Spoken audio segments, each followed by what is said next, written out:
Guys, welcome to my channel.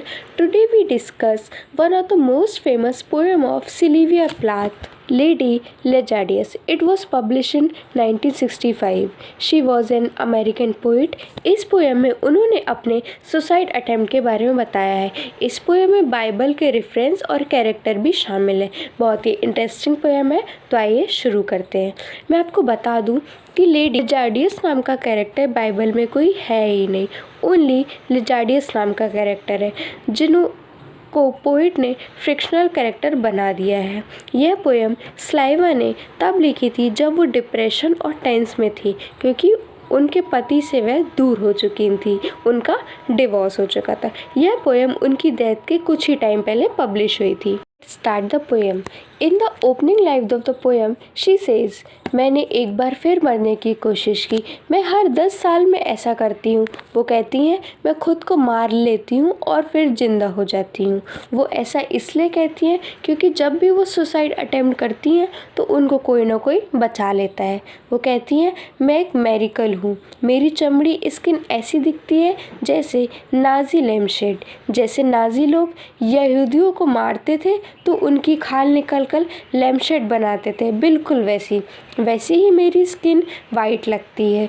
मेरे पैर paperweight की तरह भारी हैं और मेरा फेस, जिस पर ना तो कोई एक्सप्रेशंस है ना ही कुछ भाव है, यह बिल्कुल ब्लैंक है, एक यहूदी कपड़े की तरह लग रहा है।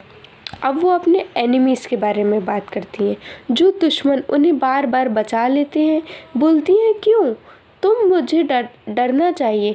मेरी नाक, मेरे बाल, मेरा घुसा हुआ चेहरा दिख रहा है, और जो मेरे मुंह से बदबू आ रही है यह भी कुछ टाइम बाद ठीक हो जाएगी, ख़त्म हो जाएगी। और ये जो मेरी स्किन रफ डस्की डिस्ट्रॉय हो रही है धीरे धीरे, यह भी कुछ समय बाद ठीक हो जाएगी।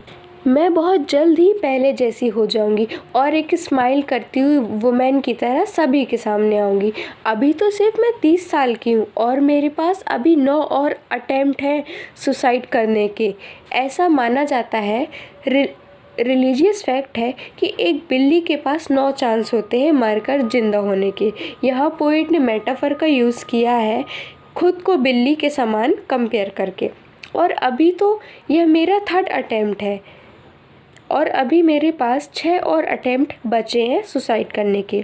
मेरे लिए यह एक क्राउड इकट्ठा हुआ है जैसे पीनट, मूंगफली के दाने मुझे कफन में लिपटा हुआ देखने के लिए लड़ रहे हैं, धक्का मुक्की कर रहे हैं।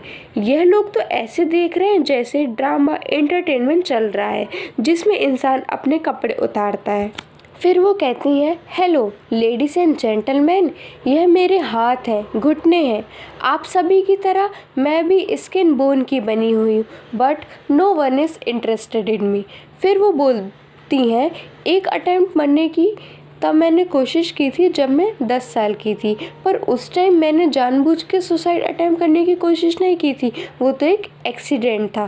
पर जब मैंने सेकेंड टाइम सुसाइड अटेम्प्ट कोशिश की, वो एक इंटेंशन था मेरा सुसाइड करने का, बट मैं नहीं मर पाई। लोगों को मुझे बुलाना चाहिए, बट पानी में डूबकर मरने के कारण मेरे शरीर में कीड़े लग गए हैं जो मुझे खा रहे हैं। इनको जल्दी हटाना पड़ेगा, यह मुझे धीरे धीरे खोखला कर रहे हैं। मेरे लिए तो मरना एक आर्ट है, स्किल है जिसमें मैं मास्टर हो चुकी हूँ। जब भी मैंने सुसाइड अटेम्प्ट करती हूँ डर घबराहट महसूस होती है, पर मैं तो मरने के लिए ही बनी हूँ, मैं तो माहिर हूँ। अगर तुम होते तो डर जाते, एक्सक्यूज़ बनाते, बहाने बनाते, पर मैं तो नहीं बनाती। बहुत इजी है, जैसे मेंटल हॉस्पिटल या जेल में मरना बहुत ड्रामेटिस्ट आर्ट होती है। मरने के बाद फिर वापस आना, फिर वही चेहरा पाना, फिर वही वॉइस पाना, फिर वही स्किन पाना। मैं तो लोगों से कहती हूँ मुझे देखो, मुझे छुओ, मुझे मेरे बालों को छुओ, मैं इसके पैसे लूँगी। फिर वो डॉक्टर को कहती हैं मैं तो आपका एक आर्टिस्टिक वर्क हूँ, क्यों मुझे बचाते रहते हो। मैं तो राख बनने वाली हूँ, जलकर राख ही बनूंगी, कुछ नहीं बचेगा, बस बचेगी तो राख और मेरे हाथ की वेडिंग रिंग और मेरे दांत जिनमें गोल्ड की फिलिंग की गई है। लास्ट में वो कहती हैं राख से उठकर फिर आऊँगी और बदला लूँगी। यह एक माइथोलॉजिकल कैरेक्टर की तरह यहाँ पे बताया गया है, जो मरने के बाद वापस आके बदला लेती है। Thanks for watching, hope you like it, thank you.